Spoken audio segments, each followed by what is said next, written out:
Waspada leptospirosis. Leptospirosis adalah penyakit zoonosa disebabkan oleh infeksi bakteri berbentuk spiral dari genus Leptospira yang patogen, menyerang hewan dan manusia. Leptospirosis pada hewan tidak menunjukkan gejala klinis penyakit. Leptospira bertahan dalam waktu yang lama di dalam ginjal tikus, sehingga bakteri akan banyak dikeluarkan hewan lewat urin. Leptospirosis pada hewan dapat terjadi berbulan-bulan, sedangkan pada manusia hanya bertahan selama 60 hari. Manusia merupakan indung semang terakhir, sehingga penularan antar manusia jarang terjadi. Leptospirosis disebabkan oleh bakteri Leptospira yang terdapat pada urin atau kencing tikus atau hewan lain. Masuk melalui kulit yang lecet pada saat kontak langsung dengan banjir atau genangan air hingga selokan dan lumpur di sawah. Binatang lain yang menularkan leptospirosis di Indonesia adalah anjing, kucing, babi, sapi, domba, dan kambing. Manusia dapat terinfeksi leptospirosis karena kontak dengan urin atau kencing tikus atau hewan lain yang mengandung bakteri Leptospira, dan air, tanah, serta makanan atau minuman yang terkontaminasi bakteri Leptospira masuk ke kulit yang luka atau lecet. Masa inkubasi leptospirosis adalah 2-30 hari.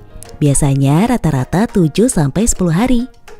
Di Indonesia, kasus leptospirosis pada manusia dilaporkan tersebar di provinsi antara lain Sumatera Selatan, Jawa Barat, Banten, DKI Jakarta, Jawa Tengah, Daerah Istimewa Yogyakarta, Jawa Timur, Kalimantan Selatan, Kalimantan Timur, Kalimantan Utara, Sulawesi Selatan, dan Maluku. Pada saat banjir, leptospirosis cepat menyebar karena tikus keluar dari persembunyiannya. Risiko peningkatan jumlah kasus leptospirosis pun terjadi. Selain banjir, penularan bisa terjadi melalui kontak dengan genangan air, sungai, danau, selokan saluran air, dan lumpur yang tercemar urin atau kencing tikus. Yang rentan tertular leptospirosis adalah orang-orang yang karena pekerjaannya sering kontak dengan faktor risiko penularan. Kelompok pekerja utama yang berisiko yaitu ibu rumah tangga, petani atau pekerja perkebunan, peternak, petugas pembersih saluran air, pekerja pemotongan hewan, pekerja pengolahan daging. Kelompok lain yang memiliki resiko tinggi terinfeksi leptospirosis adalah korban bencana alam banjir. Gejala leptospirosis terbagi menjadi 2. Leptospirosis ringan terjadi pada sebagian besar kasus leptospirosis di masyarakat, yang umumnya dengan gejala demam, sakit kepala, dan nyeri otot. Sebagian kecil sisanya merupakan leptospirosis berat yang diawali dengan kerusakan organ, ditandai dengan gejala ikterus, gangguan fungsi ginjal, nekrosis hati, disfungsi paru, dan pendarahan. Keadaan bisa semakin memburuk setiap waktu dan bisa berakibat kematian. Ada beberapa metode tes yang bisa dilakukan untuk mendiagnosa leptospirosis. Di antaranya, Rapid Diagnostic Test atau RDT. Digunakan saat demam sudah terjadi 5 hari atau lebih. Polymerase Chain Reaction atau PCR. Digunakan untuk gejala leptospirosis yang masih awal atau kurang dari 7 hari.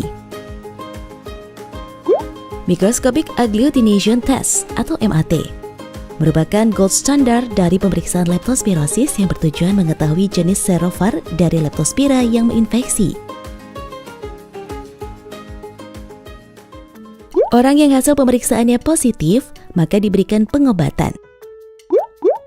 Pengobatan leptospirosis dapat dilakukan dengan pemberian antibiotik seperti doxycycline, amoxicillin, ceftriaxone, penicillin procaine, baik secara oral maupun suntikan di puskesmas atau rumah sakit. Untuk mencegah penularan penyakit leptospirosis, berikut beberapa hal yang perlu diperhatikan. Terapkan perilaku hidup bersih dan sehat dengan menjaga kebersihan individu dan sanitasi lingkungan. Salah satunya dengan mencuci tangan setelah beraktivitas. Memakai sepatu boot dan sarung tangan jika beresiko terjangkit penyakit. Meningkatkan kebersihan lingkungan dengan membersihkan tempat bersarangnya tikus. Pengendalian binatang roden atau tikus. Menutup tempat penyimpanan air agar tidak terkontaminasi urin atau kencing tikus. Mari jaga lingkungan tetap bersih dan sehat agar masyarakat terhindar dari leptospirosis. Untuk Indonesia sehat, Indonesia kuat.